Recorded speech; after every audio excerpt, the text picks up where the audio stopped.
Assalamualaikum warahmatullahi wabarakatuh. Kali ini, tukang nonton telah merangkum film buat kalian tentang 3 orang yang berhasil kabur dari penjara. Tapi kaburnya ini nggak seperti film Escape Plan ataupun film The Shawshank. Yang bikin tukang nonton kagum adalah mereka berhasil kabur dari penjara komunis dengan berjalan kaki 4000 km dari Siberia sampai ke India. Bayangin nggak jauhnya kayak gimana? Film ini berjudul The Way Back, yang artinya jalan kembali. Oke, tanpa basa-basi, kita langsung saja ke alur filmnya.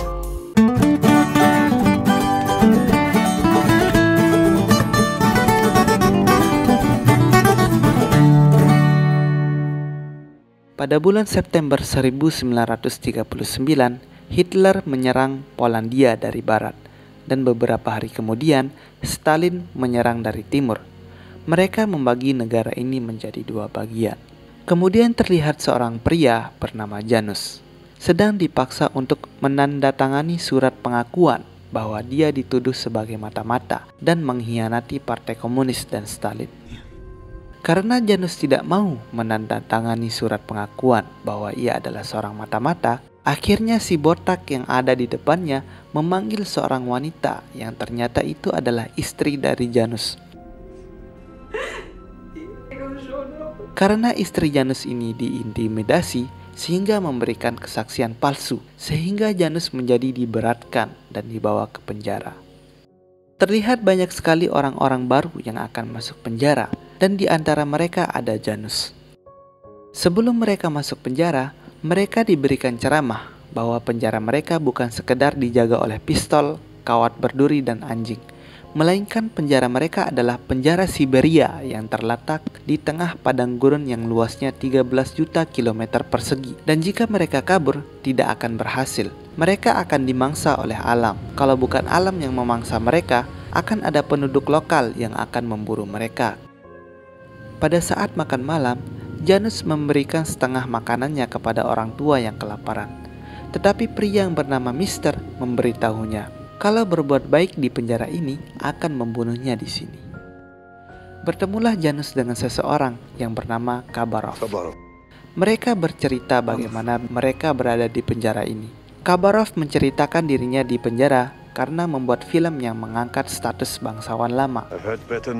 Kemudian di sini kita melihat seseorang yang bernama Valka kalah bermain judi, sehingga dia berhutang banyak kepada lawan judinya. Karena sebal kalah mulu, Valka meminta seseorang yang ada di depannya untuk memberikannya mantel.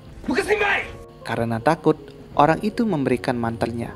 Tetapi Valka tidak puas dengan mantelnya saja. Valka juga menginginkan sweater yang dia pakai. Tetapi orang itu tidak ingin memberikan sweaternya. Karena kesal, tidak dituruti keinginannya, Valka menusuk orang itu dengan pisaunya dan mengambil paksa sweater yang dipakai orang itu. Kemudian sweater itu diberikan kepada lawan main judinya untuk membayar hutang kekalahan Valka. Di pagi hari, semua tahanan mengerjakan pekerjaan memotong kayu dan memecahkan batu. Sambil bekerja, Janus memperhatikan sekelilingnya dan memikirkan bagaimana dia bisa kabur dari penjara itu. Dan Khabarov memperhatikan Janus. Saat malam hari, Khabarov mengajak Janus keluar dan memberitahukan rencananya untuk kabur dari penjara. Karena Khabarov mempunyai teman yang tahu cara keluar melewati kawat pembatas. Khabarov hanya menunggu waktu yang tepat dan mengumpulkan persediaan makanan yang cukup untuk kabur dari sana. Tetapi Janus sempat bingung mau kabur kemana, karena sisi barat ada Jerman, sisi timur sampai utara itu dikuasai oleh Soviet. Satu-satunya jalan kabur yaitu terus berjalan ke selatan. Janus juga bingung posisi penjara ini di mana. Tetapi Khabarov memprediksi penjara itu berada 500 km sebelah utara Danau Baikal. Jadi mereka harus pergi terus ke selatan mengikuti tepi Danau Baikal sampai ke perbatasan Mongolia. Khabarov ingin kabur saat musim gugur, karena saat itu cuaca mudah diprediksi dan bisa menutup jejak mereka dengan salju baru. Khabarov mulai mengumpulkan persediaan makanan dengan barter ke tahanan lain. Kemudian terlihat para tahanan yang sedang berjalan dengan badai salju yang menghadang mereka, sehingga mereka harus berlindung agar tidak mati kedinginan. Para tahanan sudah tidak tahan dengan dinginnya badai salju. Kemudian salah satu tahanan itu yang bernama Mister ingin berlindung di dalam hutan. Penjaga tahanan tidak mengizinkan tahanan berlindung di dalam hutan karena takut mereka bisa kabur. Tetapi Mister bersikeras berjalan ke dalam hutan untuk berlindung. Walaupun penjaga tahanan menodongkan senjata ke kepala Mister yang siap untuk menembaknya. Karena melihat keadaan juga, terpaksa penjaga tahanan memerintahkan para tahanan untuk berlindung di hutan. Para tahanan mengumpulkan dahan kayu untuk membuat tembok tempat berlindung dari badai salju. Dan saat berlindung, mereka berkenalan satu sama lain. Karena tindakan Mister yang melawan penjaga tahanan, Mister, Janus dan teman-temannya dipindahkan untuk bekerja di tambang batu bara. Terlihat Janus tidak tahan bekerja di tambang dan ingin mencoba keluar dari sana. Saking stresnya, dia berhalusinasi.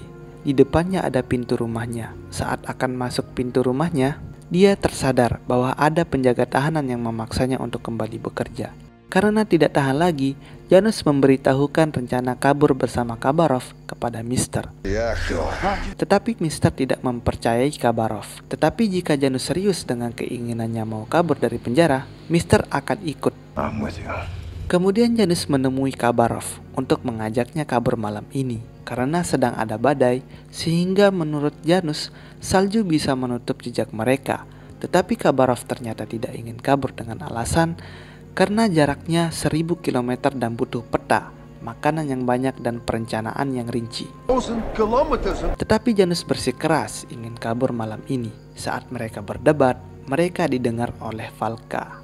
Janus dan teman-temannya mengumpulkan makanan persediaan untuk kabur dengan menukarkan sesuatu yang mereka punya ke tahanan lain. Janus dan kawan-kawannya pun berkumpul untuk memulai pelarian mereka. Pertama-tama mereka harus mematikan generator dulu agar listrik di penjara mati sehingga mereka bisa kabur. Saat mereka menunggu waktu tengah malam untuk kabur, Valka menodongkan pisaunya ke Janus. Valka ingin ikut dalam rencana pelarian mereka dan diajaklah Valka ikut bergabung. Dan tibalah saatnya mereka mewujudkan rencana mereka.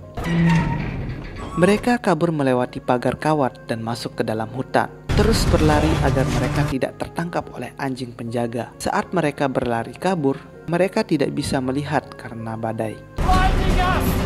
Tetapi Janus dengan pisaunya Valka membuat topeng dengan kulit kayu sehingga mereka bisa melihat saat berjalan. Saat badai selesai, mereka beristirahat sebentar. Mereka memperkirakan jarak yang sudah mereka lalui itu sekitar 20-30 km. Kemudian mereka terus berjalan melewati hutan dan salju. Janus menentukan arah selatan dengan bayangan kayu saat matahari pagi. Untuk sampai ke Danau Balka, Janus memperkirakan mereka akan sampai sekitar 3-4 minggu lagi. Karena makanan mereka mulai menipis, mereka perlu mencari makanan lain seperti ikan atau berburu. Hari pun mulai malam. Kazik pun penglihatannya mulai buram. Karena Kazik menderita rabun senja, Kazik ketika malam hari tidak bisa melihat sehingga dia tidak tahu jalan kembali ke teman-temannya. Ketika mereka membuat perapian, Kazik belum saja kembali karena dia tidak bisa melihat jalan untuk kembali. Kazik mulai berhalusinasi, didatangi temannya dan mulai duduk beristirahat. Dan akhirnya Kazik ditemukan oleh teman-temannya sudah meninggal karena kedinginan. Lalu mereka mengubur Kazik dan melanjutkan perjalanan mereka. Saat ini sudah tidak ada salju yang menjadi rintangan mereka, tetapi makanan dan kelaparan. Mereka memakan segala sesuatu yang mereka bisa makan. Janus dan Valka mulai berdebat, karena sebelumnya Janus mengatakan bahwa mereka akan menemukan Danau Baikal. Tetapi Valka mengatakan bahwa mereka tersesat. Kemudian Janus pergi meninggalkan teman-temannya sementara untuk menemukan danau itu. Jika dia telah menemukan Danau Baikal, Janus akan kembali dan memberitahu mereka. Dan akhirnya Janus menemukan Danau Baikal dan memberitahukan kepada teman-temannya. Dan mereka pun melanjutkan perjalanan mereka. Saat mereka berjalan di hutan, mereka menemukan seorang wanita yang mengikuti mereka. Mereka berdiskusi apakah mereka akan mengajak wanita itu bergabung bersama mereka. Tetapi Mister tidak setuju dengan alasan wanita itu akan memperlambat mereka dan mengurangi stok makanan mereka. Lalu mereka melanjutkan perjalanan dan meninggalkan wanita itu. tetapi wanita itu masih mengikuti mereka. Saat tiba di danau, mereka menemukan seekor rusa yang terjebak di kubangan lumpur. Mereka pun menangkap rusa itu. Saat mereka memasak rusa itu, Latvia pergi mencari wanita itu. Wanita itu bernama Irin, dan Latvia mengajaknya ikut bergabung untuk memakan rusa yang mereka tangkap tadi. Mister masih tidak setuju kalau Irin ikut bersama mereka, dan masih tidak percaya dengan Irin. Saat dalam perjalanan, Irin mendekati Mister agar Mister mempercayainya.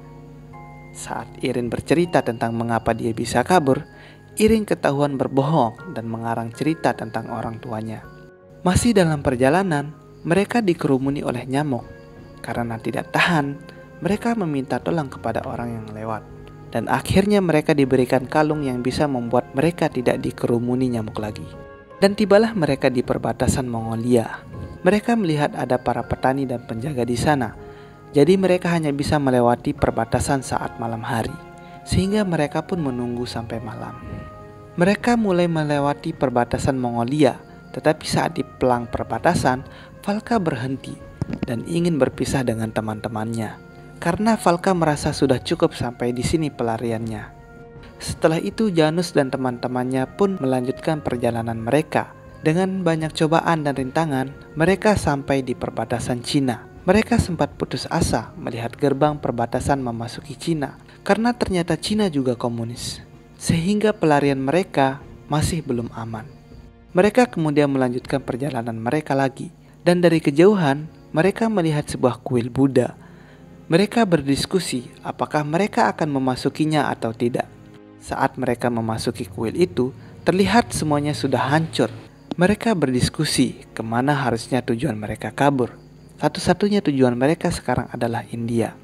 Mereka pun terus berjalan melanjutkan pelarian mereka sampai mereka tak tahu kapan akan berhenti. Saat tiba di gurun Sahara, suhunya sangat panas. Agar bertahan dari teriknya matahari, mereka membuat sesuatu untuk melindungi kepala dan kaki mereka. Karena sangat kehausan, mereka berhenti beristirahat sampai Mister melihat ada penampakan pohon dan sumber air di depannya. Tetapi Janus memperingati Mister kalau yang dia lihat adalah Fata Morgana dan mengajak teman-temannya untuk melanjutkan perjalanan. Tetapi Mister bersikeras dan meninggalkan Janus pergi ke arah bayangan pohon itu. Teman-teman yang lain juga mengikuti Mister dan melihat ada burung juga yang terbang di sana. Sehingga menyimpulkan bahwa itu bukan Fata Morgana dan ternyata Mister benar. Di sana ada pohon dan sumur air. Mereka pun minum dan mengumpulkan air untuk persediaan dalam perjalanan mereka. Mereka pun melanjutkan perjalanan mereka lagi. Saat di perjalanan, cobaan pun datang lagi. Badai pasir datang menerjang mereka semua. Setelah badai pasir berlalu, Iren terlihat lemas. Dia sudah tidak kuat berjalan lagi.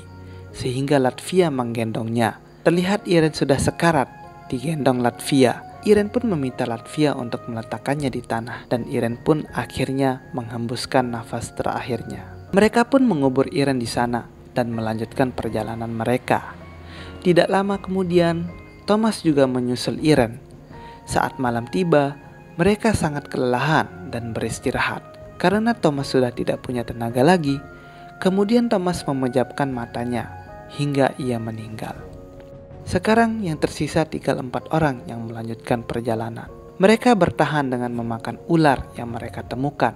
Mereka beristirahat memulihkan tenaga mereka. Mereka kembali melanjutkan perjalanan dan berhasil melewati gurun itu. Setelah melewati gurun, mereka juga melewati pegunungan dan tembok besar Cina.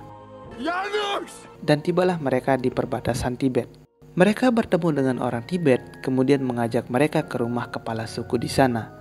Dan mereka bertanya jalan menuju India. Kepala suku itu pun memberitahukan jalan ke India, tetapi mereka tidak bisa melanjutkan perjalanan mereka sekarang karena masih jalannya tertutup salju. Jadi mereka harus menunggu sampai musim semi baru bisa melewati jalan ke India. Tetapi pagi-pagi Janus melanjutkan perjalanannya sehingga teman-temannya pun mengikutinya. Melewati pegunungan es dan akhirnya mereka berhasil sampai di India. Mereka disambut oleh warga dan kepala desa di sana. Tahun demi tahun pun berlalu. Sampai tahun 1989, komunisme pun hancur dan Polandia pun merdeka. Dan Janus pun kembali ke rumahnya, bertemu istrinya yang sudah tua, dan dia juga udah tua, dan film pun tamat.